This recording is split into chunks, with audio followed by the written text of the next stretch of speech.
consider the following translation scheme, okay, and answer about this translation scheme means whether it is L attributed definition or S attributed definition or both or none of these, okay। तो कैसे इस सवाल को treat किया जाएगा, means starting कैसे होगी, इस मीन्स डेफिनेशन में जो भी एट्रीब्यूट्स हैं असाइनमेंट के लेफ्ट साइड में, जैसे कि एक ये और एक ये, ओके, इनको ये चेक करेंगे। अगर ये सिर्फ सिंथेसाइज्ड एट्रीब्यूट हुए तो ये जो डेफिनेशन है ये एस एट्रीब्यूटेड डेफिनेशन होगी, ओके। क्यों? क्योंकि बाकी जो एक्शन है ये देखो प्रोडक्शन के एकदम राइट हैंड साइड में, जो कि एस एट्रीब्यूटेड डेफिनेशन की कंडीशन है। अगर ये एट्रीब्यूट, इनमें से कोई एट्रीब्यूट इनहेरिटेड हुआ और कोई सिंथेसाइज्ड हुआ, ओके, तो उस केस में फिर ये एल एट्रीब्यूटेड होगी। अगर इनमें से कोई एट्रीब्यूट ऐसा है कि ना ही एस एट्रीब्यूटेड है, मतलब ना ही सिंथेसाइज्ड एट्रीब्यूट है ना ही इनहेरिटेड एट्रीब्यूट है, उस केस में फिर ये किसी भी तरीके के ना ही एस एट्रीब्यूटेड डेफिनेशन होगी ना ही एल एट्रीब्यूटेड डेफिनेशन होगी। तो चेक करते हैं, ओके। पहले क्या करता हूं, जैसे ही आपको एक प्रोडक्शन दिखे इसके लिए क्या करो, इस तरह का एक ये पार्स ट्री टाइप का कंस्ट्रक्ट कर लो पर्टिकुलर प्रोडक्शन के लिए। अब देखते हैं आर एट्रीब्यूट के साथ, इस एट्रीब्यूट के साथ जो एट्रीब्यूट मींस आर जो नॉन टर्मिनल है, इसके साथ जो एट्रीब्यूट एसोसिएटेड है वो है आई, ओके। और ये अपनी वैल्यू कंप्यूट कर रहा है in terms of function of A dot I, A के टर्म्स में अपने पेरेंट, ए का मतलब अपने पेरेंट के टर्म में अपनी वैल्यू कंप्यूट कर रहा है। और ये कंडीशन किसकी है, अगर हम बात करें रेस्ट्रिक्टेड इनहेरिटेड एट्रीब्यूट की मीन्स वो एट्रीब्यूट जो कि वैल्यूज इनहेरिट कर सकता है ईदर फ्रॉम पेरेंट और लेफ्ट सिबलिंग, ओके, तो वो एल एट्रीब्यूटेड में यूज होता है, रेस्ट्रिक्टेड इनहेरिटेड एट्रीब्यूट। तो ये अपने पेरेंट से वैल्यू इनहेरिट कर रहा है एंड देयरफॉर जो ये एट्रीब्यूट है ये कैसा है, इनहेरिटेड है, वो भी रेस्ट्रिक्टेड, ओके।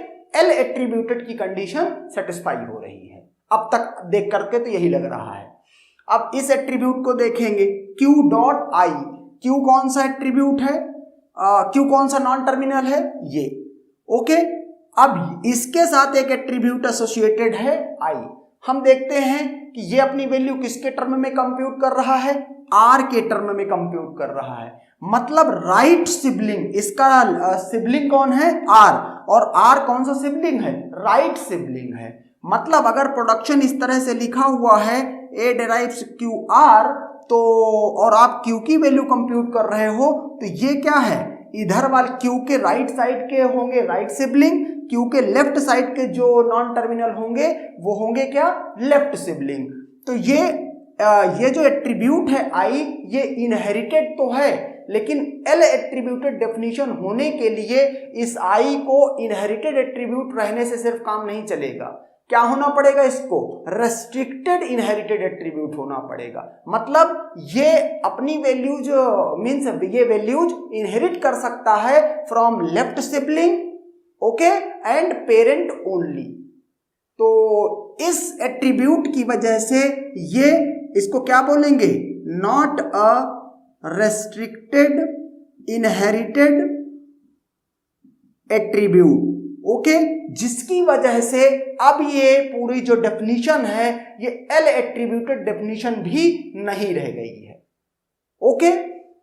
एस एट्रीब्यूटेड तो पहले ही नहीं थी, क्यों नहीं थी पहले, क्योंकि ये एट्रीब्यूट इनहेरिटेड एट्रीब्यूट था, रेस्ट्रिक्टेड इनहेरिटेड एट्रीब्यूट था, तो इसकी वजह से ये तो ट्रू हो गया था कि ये एल एट्रीब्यूटेड है, लेकिन ये मींस एस एट्रीब्यूटेड नहीं थी, ओके।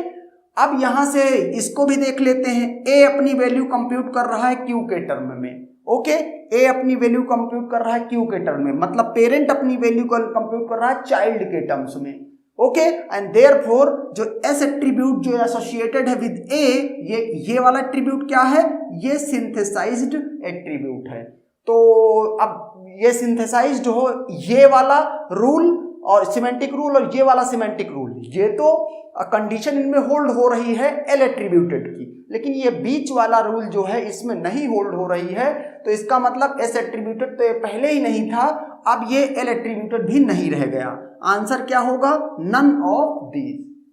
ओके, अगर कोई पूछता है कि क्या ये एल एट्रीब्यूटेड डेफिनेशन है, the answer is no. Okay, and that's